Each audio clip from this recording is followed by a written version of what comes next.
Je suis rentré tôt. 92 membres de ma famille étaient à l'intérieur de ma maison. Je n'ai pas dit un mot. Je me suis engagé dans mon allée à 6 heures du matin et j'ai cru que je me trompais d'adresse. Des voitures bordaient les deux côtés de la rue. Un bus de fête, un vrai bus de fête, blanc avec des vitres teintées et un chauffeur endormi. Derrière le volant, était garé de travers sur ma pelouse. Il y avait des ballons sur mon Porsche, de 200 millars, argentés et dorés, accrochant la lumière de l'aube. Étendue sur toute la façade de ma maison, fixée à mes gouttières avec ce que je découvrirais plus tard être des serre-câbles industriels qui ont arraché la peinture quand je les ai enlevés, se trouvait une bannière imprimée en lettres bleues marines, la famille, c'est pour toujours. Je suis restée assise dans ma voiture, moteur tournant, pendant 30 secondes. Complète. Puis j'ai compté les véhicules, 11, plus le bus. J'ai coupé le contact. Je m'appelle Elena Vasquez. J'ai 34 ans. Je suis chef de projet pour une entreprise de logistique de taille moyenne. Je travaille 60 heures par semaine. Et j'ai acheté ma maison avec 5 ans d'économie et une hypothèque que je paie entièrement seule. 3 chambres, un jardin que j'ai aménagé sur 2 étés, un bureau d'angle où je garde la photo de ma grand-mère, mes disques durs externes. Et le seul tapis persan original que je possède. J'ai acheté cette maison comme une promesse envers moi-même, une promesse très spécifique, que j'aurais un endroit dans ma vie où je serais aux commandes. Un endroit où le chaos qui m'avait suivi pendant 30 ans, non pas la malchance ou les mauvaises circonstances, mais ma famille ne pourrait pas m'atteindre sans ma permission. Debout dans mon allée à 6h03 un samedi matin, j'ai compris que cette promesse avait été rompue. Il y avait 92 personnes à l'intérieur de ma maison. J'ai appris le nombre exact plus tard par la facture de l'entreprise d'événementiel. 92 personnes, dont environ la moitié que je reconnaissais comme des parents et l'autre moitié que je n'avais jamais vue de ma vie, à l'intérieur d'une maison où elle était entrée sans que je le sache, sans invitation et sans ma clé. Car la clé qu'ils ont utilisée, celle que ma mère gardait dans une boîte magnétique au-dessus du cadre de sa porte de cuisine depuis 4 ans, était censée servir en cas d'urgence. Apparemment, c'était ainsi que ma famille définissait une urgence. Mon frère Marcus était sur le porche, riant de ce qu'un homme avec une casquette des braves disait, tenant une bière à 6 heures du matin comme si c'était une chose tout à fait normale à faire. Il avait son téléphone sorti, documentant tout. Quand il a vu ma voiture, il n'a pas eu l'air coupable. Il avait l'air agacé. L'expression de quelqu'un qui a été interrompu. Il a descendu les marches du Porsche d'un pas rapide, la main déjà levée. Ne commence pas, a-t-il dit avant que j'aie pu prononcer un seul mot. Ma mère est sortie derrière lui en tenant mon plat à gratin. Le plat à gratin de ma grand-mère. Le modèle le creuset que je lui avais spécifiquement demandé de ne pas prendre lors de sa visite en mars. Rempli de ce qui semblait être du porc. Effiloché. Elle m'a vu et son sourire s'est éteint comme un interrupteur. Elena, dit-elle. Tu es en avance. En avance chez moi. J'ai regardé au-delà d'eux. À travers la porte d'entrée ouverte, je pouvais voir le couloir, mon couloir, où un bambin que je n'avais jamais rencontré était accroupi contre le mur, dessinant au feutre violet de longues traînées bouclées. À hauteur d'épaule couraient des patères jusqu'aux plaintes. Le tapis de ma grand-mère, celui qui était dans notre famille depuis 40 ans et pour lequel j'avais payé un nettoyage professionnel 2 fois, présentait une tache rouge qui s'étalait près du centre. Punch ou vin, peu importait. Des inconnus circulaient dans ma cuisine avec des lumières. Mon père est apparu derrière ma mère dans l'embrasure de la porte, les bras croisés.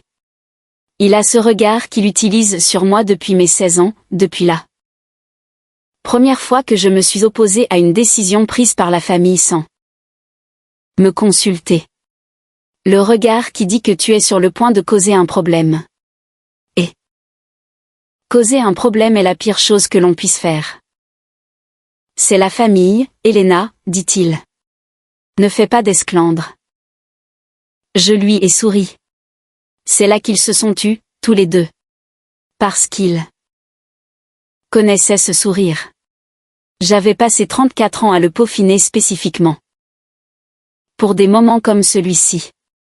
Et il comprenait, à un niveau instinctif, que la version souriante de moi était nettement plus dangereuse que la version hurlante.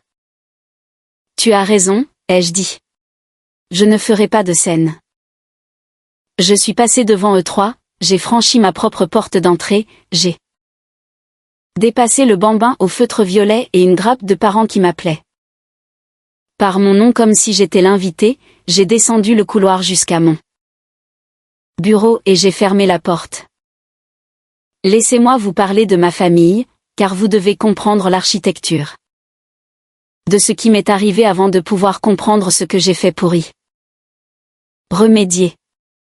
Mes parents, Daniel et Rosa Vasquez, nous ont élevés, Marcus et moi, dans une maison de 3 chambres à Marietta, en Géorgie, grâce au salaire de mon père comme technicien CVC, chauffage, ventilation, climatisation, et au revenu de ma mère provenant des retouches et de la couture.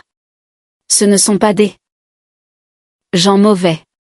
Je veux être précise là-dessus, car j'ai passé beaucoup de temps à m'en assurer.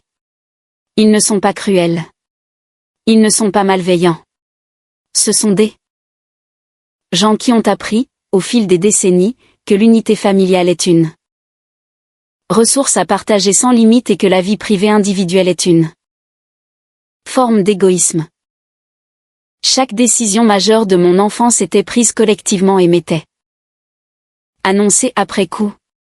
Ma chambre a été donnée à mon cousin Anthony pendant un été, sans me demander mon avis. Mes économies pour l'université, un petit compte que ma grand-mère avait ouvert en mon nom, ont été partiellement retirées quand Marcus a eu besoin de réparer sa voiture. L'argent pour ma robe de bal a servi à une réunion de famille que mes parents organisaient cette année-là. Chaque fois, l'explication était une variante de la même phrase, tu comprends. Tu es celle qui est capable. Être celle qui est capable dans ma famille signifie être celle qui encaisse. Marcus a 3 ans de moins que moi, et Marcus n'a jamais été celui qui est capable. Marcus possède le charisme particulier de quelqu'un qui n'a jamais eu à développer de discipline parce que quelqu'un d'autre a toujours nettoyé derrière lui. Il est drôle, magnétique et absolument conscient de ces 2 qualités. Il m'a emprunté de l'argent 11 fois au cours des 8 dernières années et ne m'a remboursé que 2 fois. Il a lancé une entreprise de paysagisme, un food truck, une application et un groupe d'investissement immobilier, dans cet ordre. Et j'ai regardé chacun d'eux s'évaporer pendant que la famille hochait la tête. En disant, c'est juste un mauvais timing, Elena, et suggérait que je l'aide à se remettre sur pied. Je dis tout cela non pas pour vous mettre en colère en mon nom bien que je remarque que vous l'êtes peut-être déjà, mais parce que vous devez comprendre qu'au moment où je me suis retrouvée dans mon bureau à 6 heures du matin alors que 92 personnes détruisaient ma maison, je n'étais pas surprise. Pas exactement. J'étais au-delà de la surprise. J'étais à l'intersection spécifique. Je l'avais complètement vu venir, et je n'arrive toujours pas à croire que ce soit réel, que seule la famille peut vous infliger. J'ai ouvert mon ordinateur portable. Je n'ai pas crié. Je n'ai pas pleuré. J'avais appris en 34 ans que les cris et les larmes étaient des monnaies que ma famille avait été entraînée à ignorer. J'ai changé le code du garage depuis l'application sur mon téléphone. Puis j'ai ouvert le portail de ma carte de crédit pour la carte d'urgence à laquelle mes parents avaient accès, une carte que je leur avais fournie il y a 3 ans pour de véritables urgences, visites à l'hôpital, problème de voiture, ce genre de choses, et j'ai demandé un gel temporaire. Ensuite, j'ai ouvert mes contacts et j'ai envoyé un SMS au serrurier que j'avais utilisé lors de l'achat de la maison. Marcus, je sais qu'il est tôt. J'ai besoin de changer les serrures aujourd'hui. Je paierai le double de ton tarif de week-end. Appelle-moi quand tu te réveilleras. Il s'appelait aussi Marcus, ce que j'ai noté intérieurement comme une preuve que l'univers a un sens de l'humour particulier. Ensuite, j'ai réservé 2 nuits dans un hôtel du centre-ville. L'autographe collection sur Picheterie, à $212 la nuit, ce qui était moins cher que ce que l'entreprise d'événementiel de Marcus avait facturé pour le bus de fête, comme j'allais bientôt le découvrir. C'est alors que j'ai trouvé l'enveloppe. Elle était sur mon bureau, pas dans un tiroir, pas caché, mais sur mon bureau, sous un mug en céramique qui avait été déplacé de l'étagère où il vivait et servait maintenant de presse-papier. Comme si quelqu'un l'avait posée là à la hâte puis avait oublié de mieux la cacher, ou n'avait tout simplement jamais envisagé que je puisse la trouver parce qu'on s'attendait à ce que je sois absente jusqu'à dimanche. J'ai failli ne pas l'ouvrir. L'écriture sur le devant, accord de lieu, réunion de la famille Vasquez, était d'une main que je ne reconnaissais pas. Pendant un court instant, mon cerveau a essayé de classer cela dans la catégorie « ce n'est pas mon problème », la paperasse de quelqu'un d'autre, avant qu'un instinct que j'ai mis 34 ans à développer ne me dise « ouvre-la ». Je l'ai ouverte. 8 pages imprimées sur le papier à en tête d'une société événementielle appelée Premier Occasion LLC, basée à Alpharetta. Un contrat standard de location de lieu pour un événement privé, rempli de détails qui ont cessé d'avoir du sens dès le 2e paragraphe. Date de l'événement, la date d'aujourd'hui. Lieu de l'événement, mon adresse. Le propriétaire des lieux. Responsable de toute responsabilité relative aux blessures des invités, aux dommages matériels et aux permis municipaux. Le propriétaire des lieux dont la signature apparaissait en page 6 à l'encre bleue bouclée, Elena Maria Vasquez. Sauf que je n'avais jamais signé ce contrat. Je connais ma propre signature. Je signe mon nom depuis que j'ai 7 ans.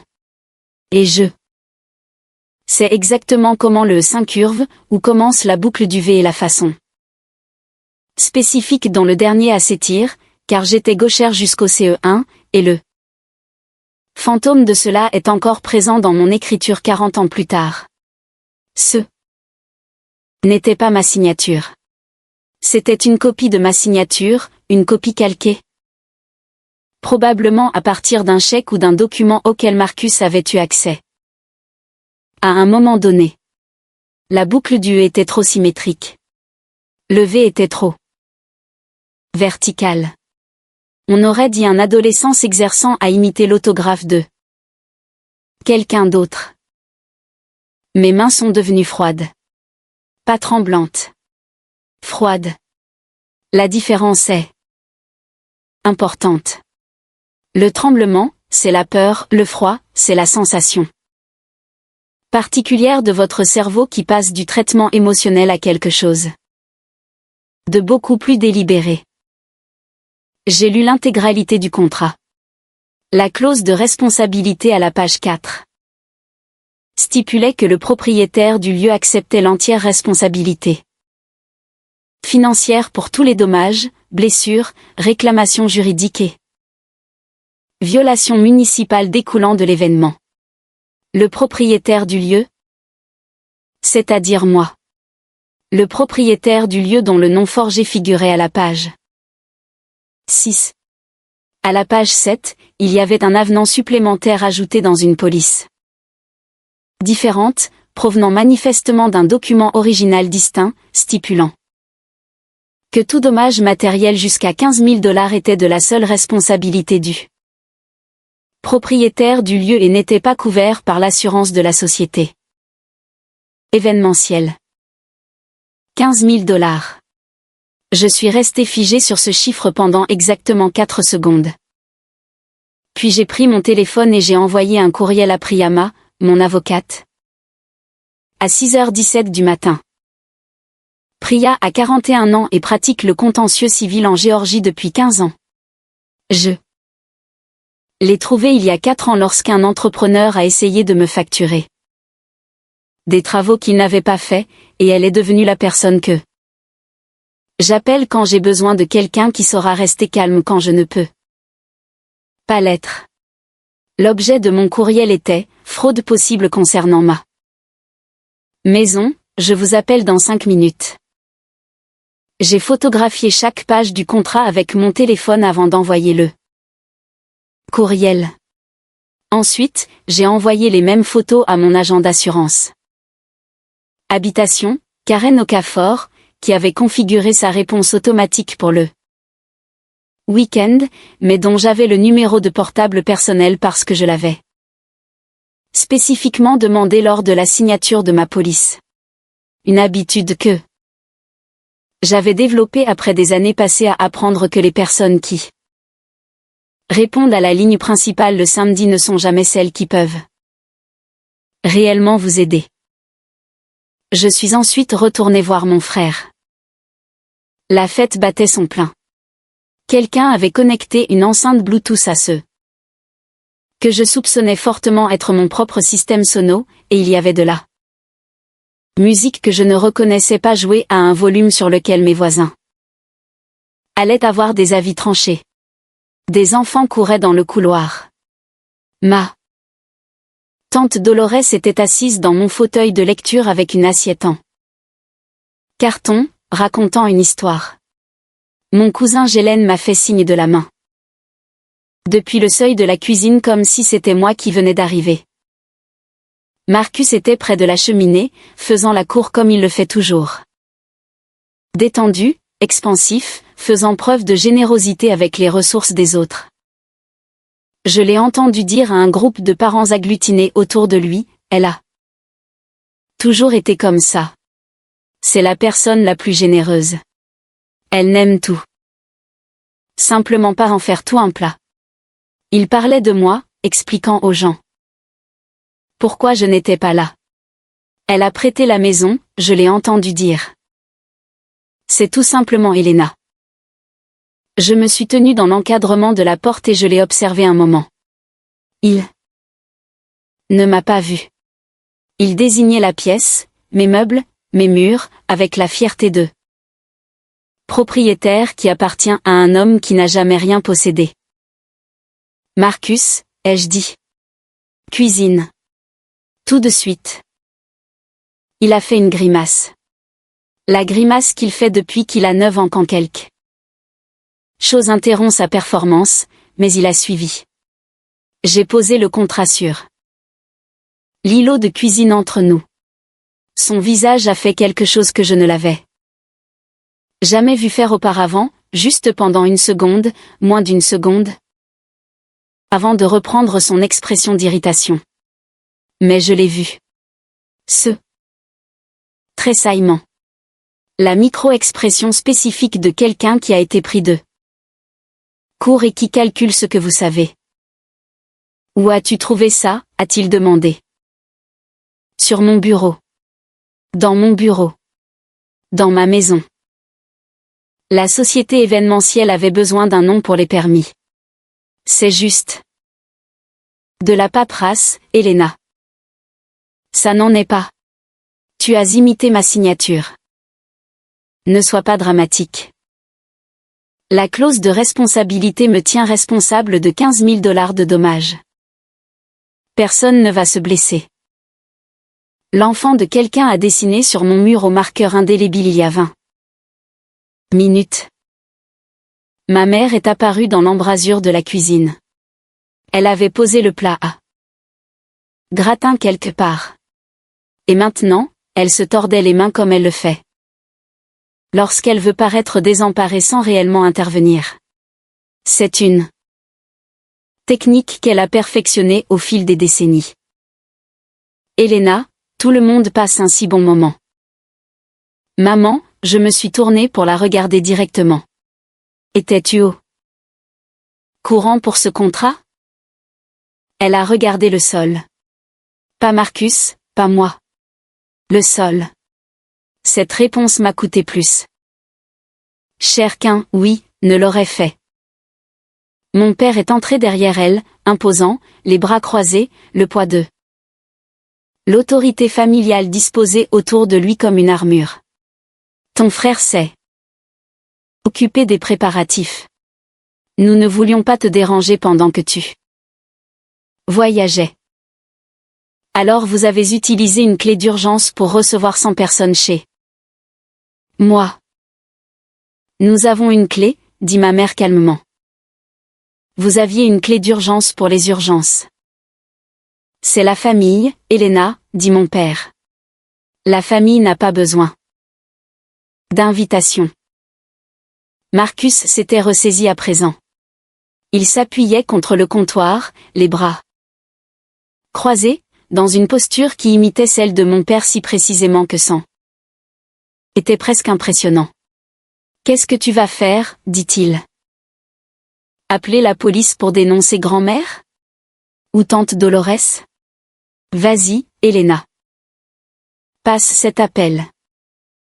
J'ai regardé ma cuisine. Des miettes de biscuits écrasés dans les joints que j'avais refait l'automne dernier. Un verre de vin posé directement sur la surface en bois sur laquelle j'avais demandé aux gens de ne pas poser de verre. Pendant 4 ans. Un éclat sur le distributeur de savon en céramique que j'avais acheté au Portugal. Je n'avais pas encore vu le lavabo de la salle de bain. Je découvrirai le lavabo fendu à 21h47 ce soir-là, après que tout le monde soit parti, après être revenu pour documenter les dégâts avec l'appareil photo de mon téléphone et une lampe de poche. J'ai regardé mon frère. Non, ai-je dit. Je vais vous laisser finir. Il a cligné des yeux. Profitez de la fête. Prenez toutes les photos que vous voulez. Dites à tout le monde à quel point je suis généreuse. Ma mère a tendu la main vers mon bras. Merci, ma chérie. J'ai fait un pas en arrière. Pas de manière théâtrale, juste hors de portée. Mais après aujourd'hui, ai-je ajouté, aucun d'entre vous n'aura plus jamais accès à ma maison, à mon argent ou à ma patience. La mâchoire de mon père s'est crispée. C'est une menace. C'est une limite. Je suis retournée dans mon bureau. J'ai préparé un sac, ordinateur portable, passeport, la pochette en toile avec les bagues de ma grand-mère que je gardais. Dans le tiroir du bureau, mon disque dur externe avec 4 ans de relevé financier, mon chargeur de téléphone. Je n'ai pas pris de vêtements. J'achèterai ce dont j'avais besoin à l'hôtel. J'ai traversé ma maison une dernière fois, au milieu de la musique, des rires, des assiettes en carton et des gens qui me regardaient comme si j'étais une invitée dans ma propre demeure. Je suis montée dans ma voiture et je suis partie, tandis que la bannière qui disait « La famille, c'est pour toujours » flottait derrière moi dans le vent de septembre. Cette nuit-là, mon téléphone est devenu une liste interminable de messages que je n'ai ouvert qu'une fois assise sur le bord du lit d'hôtel à 21h15, devant un service d'étage que je ne mangeais pas. Maman, 20h42, tu as mis tout le monde mal à l'aise en partant. Tu fais toujours ça. Papa, 20h57, nous t'avons mieux élevé que cela. Marcus, 21h04, tu as intérêt à ne pas en faire une affaire d'État, Elena. Je suis sérieux. Tante. Dolores, 21h11, ta maman pleure. Cousin Gélène, 21h18, sérieux, c'était froid. Ça. Et puis à 21h22, ma mère encore, je veux juste que tu saches que tout le monde est parti blessé à cause de toi. J'ai lu ce dernier message 2 fois. J'ai posé le téléphone face contre terre. Sur la table de nuit. Puis j'ai appelé Priya. Priya m'a été réveillée depuis mon courriel de 6h17. Elle avait examiné les photos du contrat, fait une recherche préliminaire sur Premier Occasion LLC et au moment où je l'ai jointe, elle avait déjà une idée de ce à quoi nous avions affaire. La bonne nouvelle, dit-elle, c'est que les signatures falsifiées sur des contrats légaux ne sont pas une zone grise en Géorgie. C'est un cas d'école de faux en écriture. C'est aussi potentiellement une fraude électronique si Marcus ou quelqu'un d'autre a utilisé des communications numériques pour organiser cela. En utilisant ton nom usurpé. Le téléphone de mon frère, ai-je dit. Il documentait tout sur son téléphone. Il a envoyé des photos de l'intérieur de ma maison, ce qui pourrait établir une chronologie prouvant qu'il savait que le contrat était frauduleux. Elle a marqué une pause. Elena, je veux être honnête avec toi. Si nous poursuivons cela au pénal, cela passe par la police et nous n'avons plus le contrôle. Si nous poursuivons au civil, nous contrôlons davantage le processus. Étant donné qu'il s'agit de ta famille, tu voudras peut-être réfléchir à la voie à suivre. Les deux, ai-je répondu. Un silence. Très bien, dit Priya. On fait les deux. Le lendemain matin à 9h, je suis retournée chez moi. Le bus de fête était parti. Les ballons s'étaient pour la plupart dégonflés. La bannière était toujours là. J'ai tout documenté avant de toucher à quoi que ce soit. Le mur au marqueur violet, qui s'étendait sur environ 2 mètres à une hauteur de 65 centimètres du sol. La tache sur le tapis de ma grand-mère, qu'un spécialiste des tapis nommé Dale Hutchinson qui avait nettoyé le tapis 2 fois auparavant et savait exactement ce qu'il valait évaluerait plus tard comme irrécupérable, écrivant dans son rapport professionnel que les dommages étaient cohérents avec une boisson acide laissée sans traitement pendant plus de 12 heures. Le lavabo fendu de la salle de bain, qui présentait une fissure allant de la base du robinet jusqu'à la bonde, fissure qui n'était pas là quand j'étais parti 2 jours plus tôt. 3 rayures sur le parquet de la salle à manger, correspondant à des meubles que l'on aurait traînés, et une latte cassée dans la clôture en bois du jardin où quelqu'un avait apparemment essayé d'ouvrir de l'extérieur en forçant. J'ai tout photographié avec mon téléphone, en activant les données de localisation et l'horodatage. J'ai envoyé les photos à Priya à 10h41 avec l'objet, documentation des dommages, réunion de la famille Vasquez. Karen Okafor, mon agent d'assurance, m'a appelé à 11h15. Elle avait examiné ma police pendant le week-end. La bonne nouvelle, dit-elle, utilisant la même préface que Priya, ce que je commençais à trouver soit rassurant, soit ironique. C'est que ton assurance habitation couvre les événements non autorisés. La mauvaise nouvelle, c'est que le contrat falsifié complique les choses.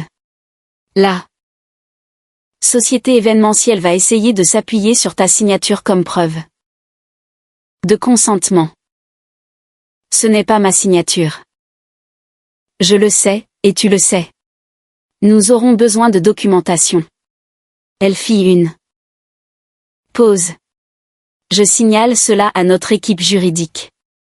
Entre le faux et les dommages, nous envisageons une réclamation de l'ordre de 12 000 à 18 000 $. Et c'est sans compter le tapis. Un silence. C'est grave pour le tapis? Dale Hutchinson dit qu'il est totalement perdu. Le tapis a été expertisé à 6200 $ en 2021. Le silence au bout du fil avait une qualité spécifique. Celle de quelqu'un qui révise les chiffres à la hausse.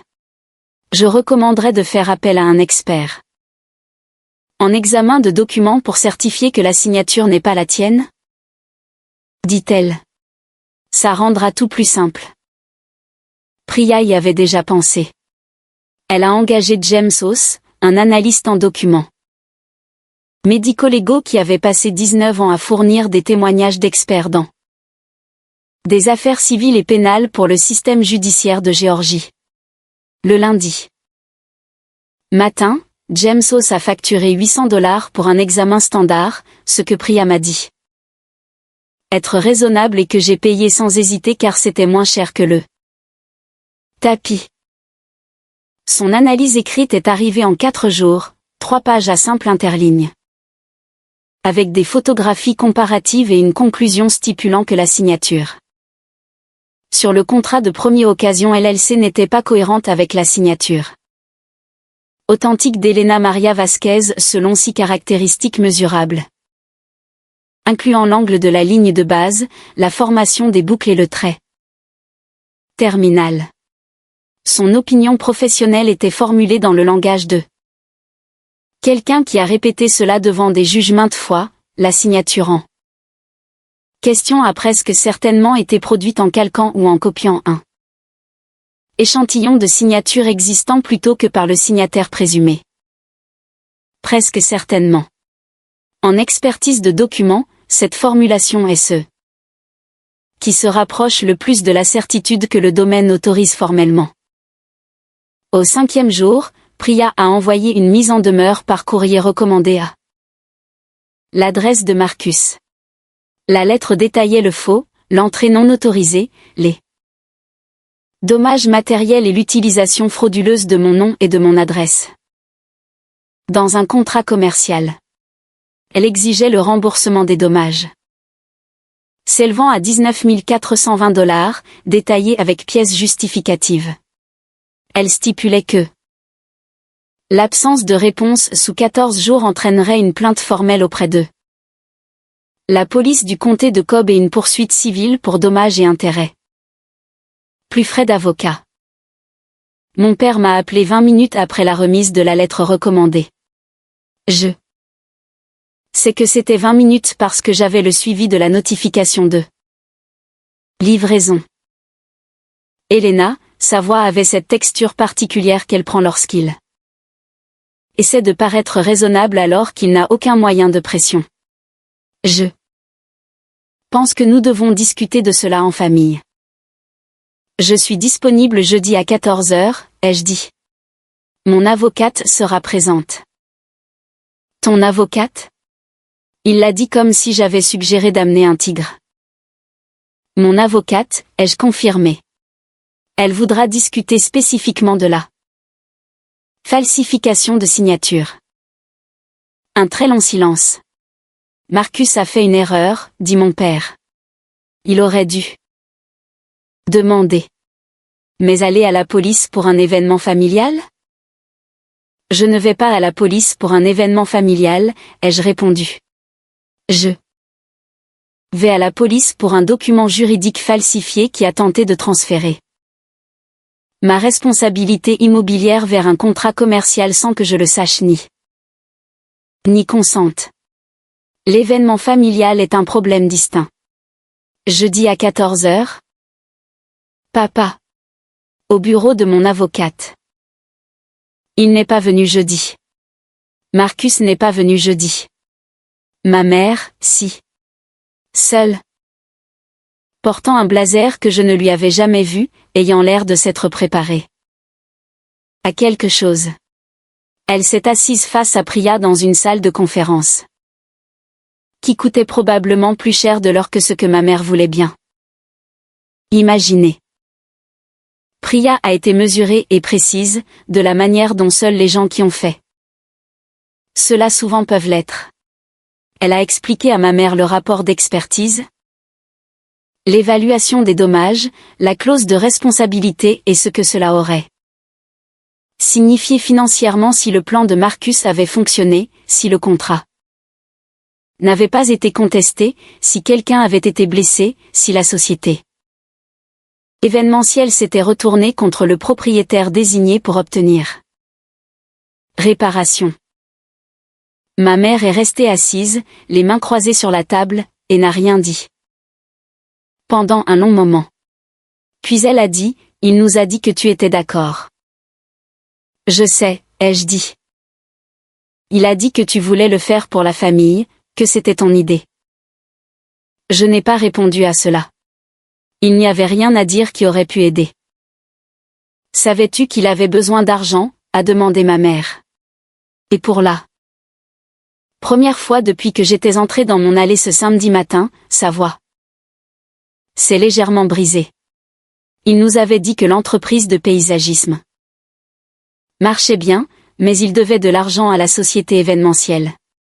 Il leur avait déjà versé un acompte en utilisant ton adresse. J'ai analysé cette phrase. Marcus avait utilisé mon adresse comme garantie pour un acompte qu'il ne pouvait pas couvrir. Il avait mis mon nom sur un contrat pour couvrir une dette qu'il avait déjà contractée sans me demander, pariant que soit je ne le découvrirais jamais, soit que j'encaisserais comme j'avais encaissé tous les autres frais que ma famille avait mis sur mon compte au fil des ans. Il avait misé sur 34 ans de soumission de ma part. Il avait perdu. La négociation du règlement a pris 9 jours à partir de la mise en demeure. Marcus a pris un avocat, un généraliste nommé Gary quelque chose d'un cabinet de Kenso, dont la lettre à Priya était, selon les mots de Priya, ambitieuse. Compte tenu des faits disponibles. La contre-proposition était de 11 000 $ et une lettre d'excuse. Priya a renvoyé une réponse qui augmentait notre demande de 2 000 $ pour couvrir le coût du temps qu'elle avait passé à répondre à cette contre-proposition. Marcus a accepté de payer la totalité des 19 420 $. Il ne les avait pas. Je le savais. Priya le savait. Ce que Marcus avait, c'est-il avéré, c'était une part de la maison familiale à Marietta, la maison de mes parents où Marcus vivait dans le sous-sol depuis 2 ans en payant un loyer symbolique. Le règlement structuré par Priya impliquait une hypothèque, un privilège, sur sa part de cette propriété, ce qui signifiait que si et quand la maison de Marietta serait vendue, la part de Marcus serait d'abord affectée au remboursement de la dette. C'était, dans le langage de la dynamique familiale, l'option nucléaire. Je veux être honnête là-dessus. Je comprenais ce que cela signifiait, que j'avais attaché une dette légale à la maison où vivaient mes parents, ce qui les affecterait tôt ou tard, même si la dette était celle de Marcus. Ma mère l'a compris aussi. Quand Priya lui a expliqué, elle est restée silencieuse face à cette information pendant un long moment, puis elle a dit quelque chose que je n'attendais pas. Il a déjà fait ça, dit-elle doucement. À d'autres personnes, pas à la famille, mais à d'autres. Je l'ai regardé. Le food truck, dit-elle. L'associé qu'il avait, il s'appelait Trevor. Marcus a utilisé son adresse professionnelle pour quelque chose. Je ne sais pas. Quoi? Trevor a dû prendre un avocat. Elle fit une pause. Ton père et moi avons payé Trevor pour que l'affaire s'arrête. Il y a des moments où vous réalisez que ce que vous pensiez être un incident isolé était en réalité un schéma récurrent, et que les personnes qui auraient dû vous avertir avaient choisi chaque fois de protéger le schéma plutôt que vous. Je suis restée avec cette pensée pendant un long moment. Je suis désolée, a dit ma mère. 2 mots, pas assez. Et pourtant, je l'ai cru. Je sais que tu le es, ai-je dit. J'ai révoqué l'accès de mes parents à la carte de crédit d'urgence de façon permanente. J'ai fait changer toutes les serrures, ce que Marcus le serrurier a terminé un dimanche matin pour le double de son tarif habituel plus un pourboire. Je n'ai pas coupé les ponts avec mes parents. Ce n'était pas le but. Mais j'ai restructuré notre relation. De la même manière qu'on restructure un accord financier lorsqu'une partie a démontré qu'elle extraira tout ce que vous offrez si vous ne fixez pas de conditions. Mes parents sont les bienvenus chez moi avec un préavis de 24 heures. Sur invitation. J'organiserai un événement familial par an, à un moment et à une échelle que je choisirai, pour une liste d'invités que j'approuverai. Ce ne sont pas des punitions. Ce sont les conditions dans lesquelles je suis prête à avoir une relation tout court. Marcus et moi ne nous sommes pas parlé depuis que le règlement a été finalisé. Il ne s'est pas excusé. Il a envoyé un SMS par l'intermédiaire de ma mère qui disait textuellement, dis à Elena que je pense que ce qu'elle a fait est extrême et j'espère qu'un jour elle s'en rendra compte. Je l'ai lu, puis supprimé. L'hypothèque sur sa part de propriété demeure. Première occasion LLC, la société que Marcus avait engagée en usurpant mon nom, a été contactée par Priya dans le cadre du processus de règlement. Leur réponse a clairement indiqué qu'ils avaient accepté le contrat de bonne foi sans vérifier mon identité, ce qui les exposait eux aussi.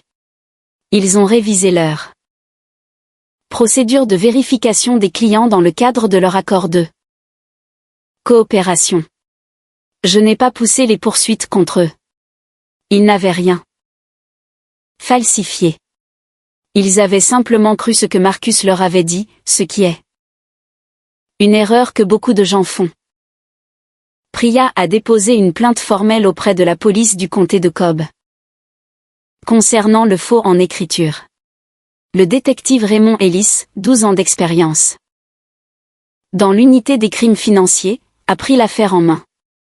Il a examiné le rapport d'expertise de James Hoss, le contrat, la chronologie et les messages, ainsi que les publications de Marcus sur les réseaux sociaux depuis l'intérieur de ma maison, ce qui a établi qu'il était présent et conscient de l'utilisation du contrat. Marcus a reçu une lettre de cible, avis de mise en cause, 3 semaines après le dépôt de la plainte. Cela signifie qu'il fait l'objet d'une enquête criminelle active. C'est maintenant au bureau du procureur de décider s'il y aura des poursuites. Pour l'instant, le processus suit son cours. Je coopère pleinement. Je vous raconte cette histoire depuis mon fauteuil de lecture, dans mon salon. Dans ma maison qui sent la peinture fraîche sur le mur du couloir et le bois de cèdre du nouveau tapis que j'ai trouvé pour remplacer celui de ma grand-mère. Le nouveau tapis n'est pas le sien. Plus rien ne sera jamais à elle, mais il est chaleureux, il couvre le sol et il est à moi. Elena Vasquez, 34 ans, chef de projet, propriétaire, celle qui est capable. Voici ce que je sais maintenant et que je ne savais pas à 6 heures du matin dans mon aller. Être capable n'est pas une invitation. Ce n'est pas une ressource. Ce n'est pas un chèque en blanc que votre famille peut encaisser parce que vous n'avez pas encore fermé le compte. La capacité sans limite n'est qu'une autre forme de cage. La bannière disait, la famille, c'est pour toujours. Ce qu'elle voulait dire, c'était, tu vas encaisser ça comme tu as encaissé tout le reste, parce que tu nous aimes et que nous le savons. Ils avaient raison sur le fait que je les aimais. Ils avaient tort sur tout le reste. Je n'ai pas besoin que ma famille comprenne la différence. J'avais juste besoin de la vivre, et c'est ce que je fais maintenant. Si vous êtes arrivé jusqu'ici, vous savez déjà si vous avez été la personne capable dans une famille qui a confondu cela avec une vocation. Cliquez sur J'aime.